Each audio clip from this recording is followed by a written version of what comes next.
আসসালামু আলাইকুম, সবাইকে আমন্ত্রণ জানিয়ে আজকের ভিডিও শুরু করছি। আজকে তোমাদের সাথে শেয়ার করছি আমার জন্মদিনের খাবারের মেনুগুলো। আর আগামীকাল আমি আমার জন্মদিনের সারা দিনের খাবারের মেনুটা শেয়ার করব। আজকে শুধু মধ্যাহ্নভোজের খাবারটা শেয়ার করছি।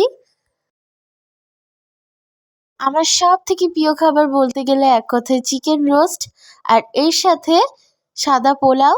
সেই জন্য প্রথমেই রান্না হচ্ছিল চিকেন রোস্ট।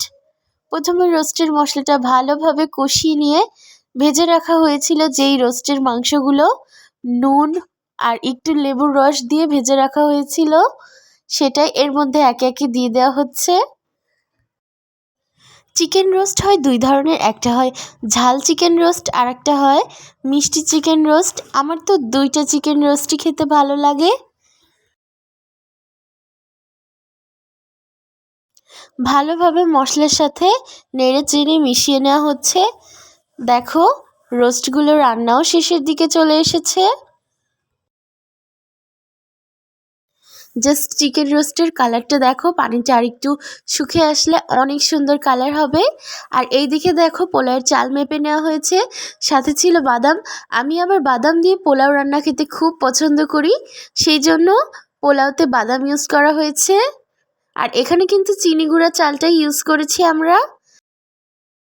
ভালোভাবে চালটা ধুয়ে নিয়ে একদম মশলার সাথে কিছুক্ষণ ভেজে নিয়ে পানি পরিমাপ করে দিয়ে দেওয়া হয়েছে। এখন পোলাওটাও রান্না হয়ে যাবে।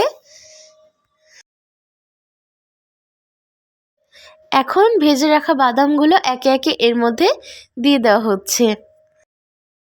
আমার আবার পোলাওতে কিচমিচ, আলু বোখরা এগুলো পছন্দ হয় না, বাদামটা দিলে খুব টেস্ট লাগে খেতে। তোমরা কে কে আমার মতো বাদাম পছন্দ করো পোলাওতে, কমেন্টস করে জানাতে পারো।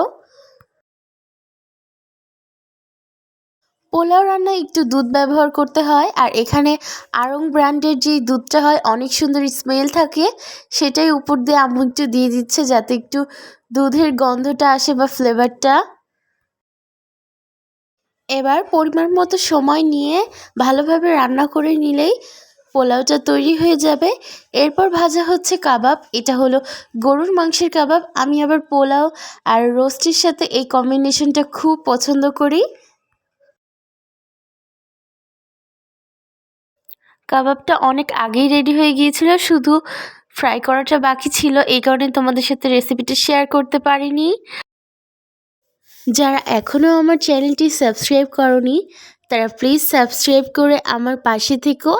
আর যারা অনেক আগেই আমার পরিবারের সদস্য হয়ে গিয়েছো তাদেরকে অসংখ্য ধন্যবাদ। আর কাবাবটা ভাজার সময় এত সুন্দর একটা স্মেল আসছিল না, কি আর বলবো।